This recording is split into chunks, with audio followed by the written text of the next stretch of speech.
মক্কা একবার আমার এক পরিচিত ভাই, ওনার জীবনে একটা বড় বিপদ আসলো। বিপদ কি? বিপদ হলো, ভদ্রলোক হোটেলের ব্যবসা করে, আবাসিক হোটেলের ব্যবসা করে, আমার পরিচিত। তো সে ভাই, উনি হঠাৎ করে দেখি মন টন খারাপ। কিরে ভাই, মন খারাপ কেন? বলে, হুজুর মন খারাপ, দেশে চলে যাব। অনেক বছর ছিলাম সৌদি আরব, মক্কা শরীফে, আল্লাহর ঘরের পাশে হাজিদের খেদমত করছি বহুত, কিন্তু এখন চলে যেতে হবে দেশে। কেন, কি সমস্যাটা কি? বলে, ভাই একটা হোটেল, আমি এই যে হোটেলটা আমি থাকি, আপনি জানেন এই হোটেলটা আমি মালিকের কাছ থেকে সারা বছরের জন্য ভাড়া নিয়ে নেই। সম্ভবত 1 মিলিয়ন রিয়ালের কথা তিনি বলেছেন, যে 1 মিলিয়ন রিয়াল দিয়ে এটা আমি সারা বছরের জন্য ভাড়া নিয়ে নেই। এরপরে 12 মাস আমি হাজিদেরকে রাখি, এখান থেকে প্রফিট করি, আমার সংসার চলে, আলহামদুলিল্লাহ, আল্লাহ আমাকে সুখে শান্তি রাখছে। এখন হঠাৎ করে আমারই আরেক বাংলাদেশি ভাই, সে হিংসা করে হোক আর যাই হোক, আমার যে মালিক এই হোটেলের, তার কাছে যায় ফুসলায় ফাসলায় বলতেছে, এই বিল্ডিং তুমি তারে 1 মিলিয়ন দিছো, আমি 12 লাখ দেব, আমার দিয়ে দাও। তো সৌদি বেচারা 2 লাখ রিয়াল বেশি পাইছে, বলে ঠিক আছে, সামনের বছর তোমার আর বিল্ডিং দেবো না, আমি আরেকজনটা দিয়ে দিয়েছি অলরেডি 12 লাখে, এই বছর শেষ করি, তোমার শেষ। বেচারা বলে, একই হোটেল, অনেক দিন পর্যন্ত এই হোটেলে ছিলাম, এখন এটা আমার হাতছাড়া হয়ে গেল। যেই লোক 12 লাখ দিয়ে নিয়েছে, সে ব্যবসা করা কঠিন হবে, কারণ ব্যবসায় আগের মতো নাই, 10 লাখ উঠাই দিয়ে আমার কষ্ট হয়, সে কেমনি 12 লাখ করবে, তাও হিংসা করে করছে। এই যে আমার পেটে লাথিটা মারলো, হোটেলটা হাতছাড়া হয়ে গেল, এত বছর একটা হোটেলে ছিলাম, এখন হোটেলটা ছেড়ে দিতে হলো। এই জন্য হুজুর মনের দুঃখে চলে যাবো, আর দেশে আর থাকবো না। উনি দেশে চলে আসছে, শেষ পর্যন্ত একসাথে চলে আসছে। ঠিক আছে, সে আর হোটেলে ব্যবসা মক্কা করবে না, মনের দুঃখে। এত বড় একটা আঘাত, এত বছরের উপার্জনের জিনিসটা তার মুখ থেকে ছিনিয়ে নিয়ে গেছে। আমারও খুব খারাপ লাগলো, দোয়া করলাম, আল্লাহ আপনাকে সবরের তৌফিক দান করুক। দেখেন দেখেন সবরে কি হয়। এই ভদ্রলোক দেশে চলে আসছে, আসার কিছুদিন পরেই শুরু হয়ে গেল করোনা। কি শুরু হয়েছে? এবার হোটেলের কি হয়েছে? আর সৌদি আরবে বাসা ভাড়া, হোটেল ভাড়া, এগুলো অগ্রিম দিতে হয়। আগে টাকা অগ্রিম সব দিয়ে দিবেন, এরপরে আপনি ভাড়া পাবেন। তো টাকা তো সব সৌদি মালিকরে দিয়ে দিছে, 12 লক্ষ রিয়াল। টাকা দেওয়ার কিছুদিন পরেই শুরু হয়ে গেছে কি, এবং করোনা লাস্টিং করছে কত বছর? 2-2.5 বছর। এই 2-2.5 বছর মক্কা বন্ধ, উমরা বন্ধ, হজ। তাহলে বেচারার হোটেলও 2 পয়সাও ইনকাম। আমি ওই ভাইকে বললাম, ওনার নাম টিপু ভাই, বললাম, টিপু ভাই, আল্লাহ যে আপনার এত বড় এহসান আপনার উপরে করলো, আর ও আপনারে খুঁটি দিতে চাইছে, খুঁটা দিতে চাইছে, গর্ত করছে, গর্তে অরে ফেলাইছে। আপনি যদি 12 লাখ টাকা দিয়ে ভাড়া, 12 লাখ রিয়াল দিয়ে যদি ভাড়া নিতেন হোটেলটা, তো 12 লাখ রিয়াল তো পুরোটাই জলে চলে গেছে। আল্লাহ তালা, আপনি গর্তে পড়তে নিছেন, 2 মাস পরে, 1 মাস পরে করোনা আসবে, আল্লাহ ধাক্কা দিয়ে আপনারা বাংলাদেশ পাঠাইয়া 1 মিলিয়ন রিয়াল বাঁচাই দিছে। ভদ্রলোক চোখের পানি ফেলে দিলেন। ভাইরা আমার, এরকম এক ভাইয়ের কথা বলেছি, এরকম শত শত হাজার হাজার মানুষ আমরা আমাদের মধ্যেও আছি, আমরা নিজেরা ফিল করি না।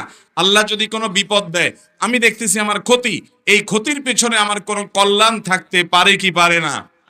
দুনিয়াতে যদি কোনো কল্যাণ নাও থাকে, আর বিনিময় যদি আল্লাহ কিয়ামত দিন ডাইকা বলে, বান্দা তোরে এতগুলা বিপদ দিছিলাম, তুই অধৈর্য হস নাই, সবর করছস, বিনিময় আজ যা, তোরে জান্নাতটা দিয়ে দিলাম। লস প্রজেক্ট না লাভের প্রজেক্ট? মুসনাদে আহমদে বর্ণিত হয়েছে, নবী করিম সাল্লাল্লাহু আলাইহি সাল্লাম বলেছেন, আল্লাহ রাব্বুল আলামিন হাদিসে কুদসিতে বলেন, ইযা বতালাইতু আবদাম মিন ইবাদি মুমিনান, আমি যখন আমার কোন ঈমানদার বান্দাকে পরীক্ষায় ফেলাই, বিপদে ফেলাই, আল্লাহ বলছেন, আমি যখন আমার কোন ঈমানদার বান্দাকে বিপদে ফেলি, সেই বিপদে পড়ার পর হাহুতাশ, অস্থির, গালমন্দ, ভাঙচুর এসব না করে, বিপদে পড়েছে, সে এরপরে কি করে? ফাহামিদানি, সে আমার প্রশংসা করে। ওয়াসবার আলা মা আবতালাইত, এবং তাকে যে পরীক্ষার মধ্যে ফেলেছি, তাকে যে কষ্ট দিয়েছি, তাকে যে পরীক্ষা নিচ্ছি আমি কষ্ট দিয়ে, এই জন্য সে সবর করে হাউতাস তো করেই না, বরং উল্টা আল্লাহর প্রশংসা করে, যে আল্লাহ সুখে রাখলে যেরকম আপনি, আমি খুশি, আপনার শুকর আদায় করলাম। আপনি আমাকে দুঃখে ফেলেছেন, এখনো আমি আপনার শুকর আদায় করি, আলহামদুলিল্লাহ বললাম। এইরকম যদি কোনো ইমানদার, স্ট্রং মজবুত ইমানওয়ালা, হিম্মতওয়ালা ইমানদার যদি করতে পারে, বলতে পারে, ফাইন্নাহু ইয়াকুমু মিন মাদজাহি যালিক, এইরকম অবস্থান যদি কেউ নিতে পারে, যে বিপদে সে ভেঙে পড়ে না, বরং আল্লাহর উপরে সন্তুষ্ট থাকে, যে আমার আল্লাহ যে হালে রেখেছেন আমি সে হালের উপরে খুশি, আলহামদুলিল্লাহ বলে মেনে নেয়, এই কাজটা করতে পারলে, এই লোকটা যখন উঠে, তখন আল্লাহ রাব্বুল আলামিন তার এই সবরের বিনিময়ে তাকে সদ্য ভূমিষ্ঠ হওয়া শিশুর মতো নিষ্পাপ করে দেন। বিপদ আপদ আমাদের জীবনে আসে নাকি আসে না? সবার জীবনে কম বেশি। কিন্তু কয়জন আছেন বলেন তো, একটা বিপদ আসার পরে হাসি মুখে আল্লাহ শুকর আদায় করছেন? কাজটা কিন্তু খুব সহজ কাজ না, কাজটা অনেক। এই ওয়াজ আপনাকে করতে দিলে আপনি হয়তো আমার চেয়ে তারা ভালো পারেন বা কিছু বলতে পারবেন, কিন্তু যখন বিপদে আমরা পড়ে যাব তখন আমল করতে পারলাম কিনা সেটাই হলো বড় প্রশ্নের বিষয়। আল্লাহ আমাদের সবাইকে সেরকম সবরকারী হওয়ার তৌফিক দান করুন। নামাজি মুসলমান পাবেন, রোজাদার মুসলমান পাবেন, দাড়িয়ালা মুসলমান পাবেন, কিন্তু সবরকারী মুসলমান খুব বেশি পাবেন না।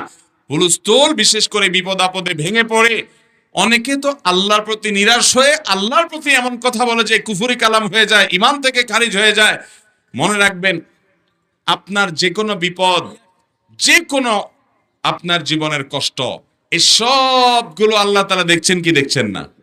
আল্লাহর নিয়ন্ত্রণের বাইরে কি কিছু আছে? আল্লাহর নিয়ন্ত্রণের বাইরে কিছু আছে? কিচ্ছু নেই। অতএব আল্লাহ রাব্বুল আলামিনের কাছে নিজেকে সারেন্ডার করতে হবে, সঁপে দিতে হবে, সমর্পণ করতে হবে, তার সামনে নিজেকে উপস্থাপন করতে হবে। বিপদে আবার হাসবেন কিভাবে? আচ্ছা, বিপদে আবার আল্লাহর প্রশংসা করবেন কিভাবে? ধরুন আল্লাহ তাআলা আপনাকে একটা বিপদে ফেলেছেন। বিপদে ফেলেছেন কি? আপনি কোথাও যাচ্ছেন, রোড অ্যাক্সিডেন্টে আপনার একটা ছেলে দুনিয়া থেকেই চলে গেল। আপনারা কয়েকজন ছিলেন পরিবারের সদস্য, অন্য সবাই বেঁচে আছে, একজন দুনিয়া থেকে চলে গেছেন, বাকি যারা এক দুজন আছেন তাদের কেউ হাত ভাঙছে, কারোর পা ভাঙছে, কেউ হয়তো পুরো ভালো আছে, কিছু হয় নাই।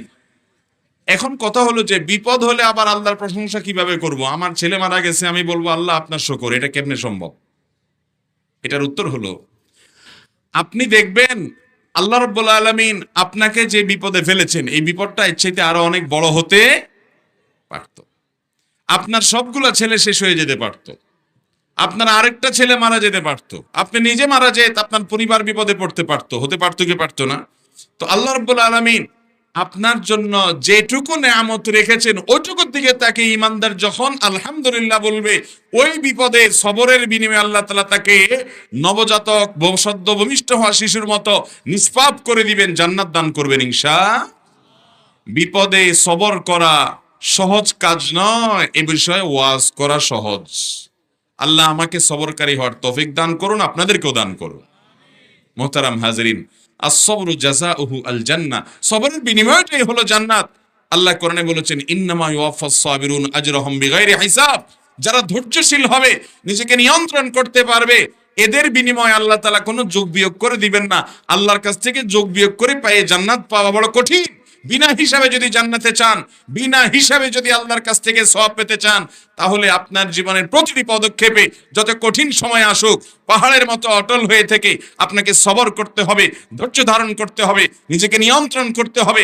মাথা গরম করে অঘটন ঘটানো যাবে না, গালিগালাজ করা যাবে না, নিজেকে শেষ করা যাবে না, কুফরি কালাম করা যাবে না, আল্লাহর প্রতি অনাস্থা প্রকাশ করা যাবে না, নিরাশ হওয়া যাবে না। সবর এখতিয়ার করতে হবে। আস-সবরু জামিল, সবর অনেক সুন্দর জিনিস। আল্লাহ আমাদের সবাইকে সে সবরের দৌলত দান করুন। বিপদে সবর করবো তো ইনশাআল্লাহ।